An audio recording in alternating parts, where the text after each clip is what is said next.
Ito ay rated SPG, striktong patnubay at gabay ng magulang ang kailangan. Mapagpalang araw kapamilya, narito ang maiinit na tagpo sa FPJ's Batang Quiapo.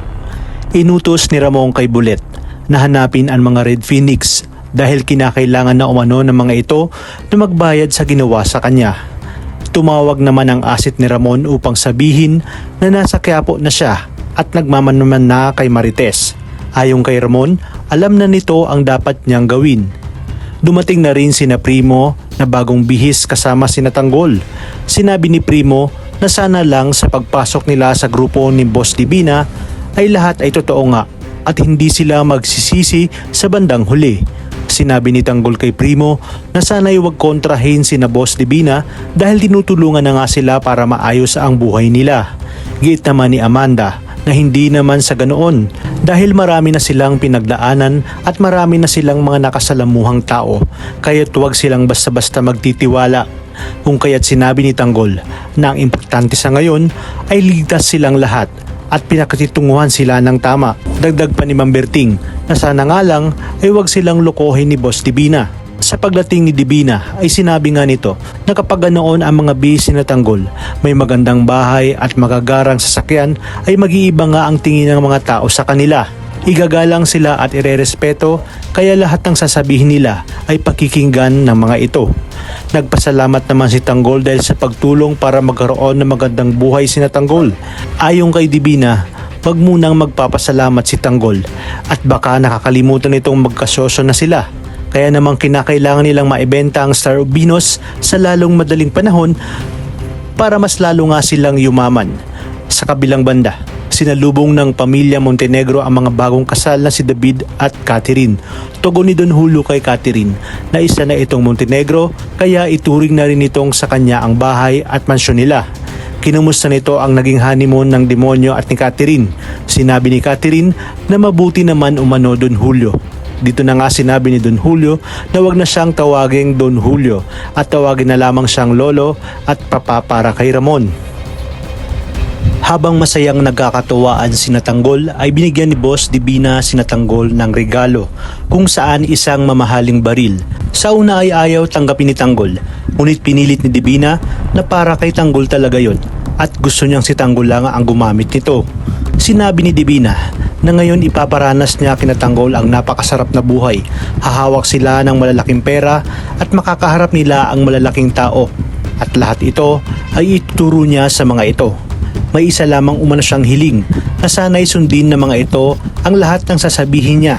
Sinabi naman ni Primo na walang magiging problema dahil marunong silang sumunod at tumupad sa usapan basta't maging maayos lamang ito at walang lamangan. Dito na sinabi ni Divina na papasukin nila lahat ng illegal. Kinakailangan lang maibenta ang Star of Venus para magamit pang puhunan sa kanilang negosyo. Sa pagdating ni Rigor sa presinto ay agad na nga siyang dumiretso kay Colonel Suarez dahil gusto niya na siya ang mag-imbestiga sa kaso ni Camille.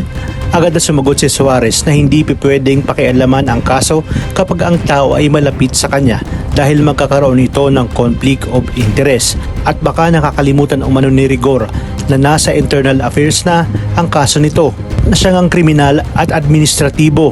Dagdag pa ni Suarez na mabigat ang adultery kaya wag na sanang dagdagan pa ng insubordination ni Rigor.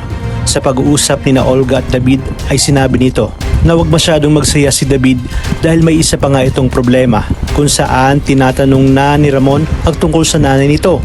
Ayon pa kay Olga na kapag nagkita na si Ramon at Marites ay lalabas ang katotohanan na hindi ito si Tanggol at nagpapanggap lamang. Narito na nga ang mga dapat nating abangan. Nakita na nga ng mga tauhan ni Bulet ang pinapahanap ni Ramon ng mga Red Phoenix upang makipaghiganti. Dito na mukhang magiging dehado sila at may mapupuruhan sa mga batang tondo at makakalaboso sila dahil si Rigor mismo ang makakahuli sa mga ito. Hindi maaring patakasin ng mga ito dahil alam ni Suarez na matinong pulis itong si Rigor.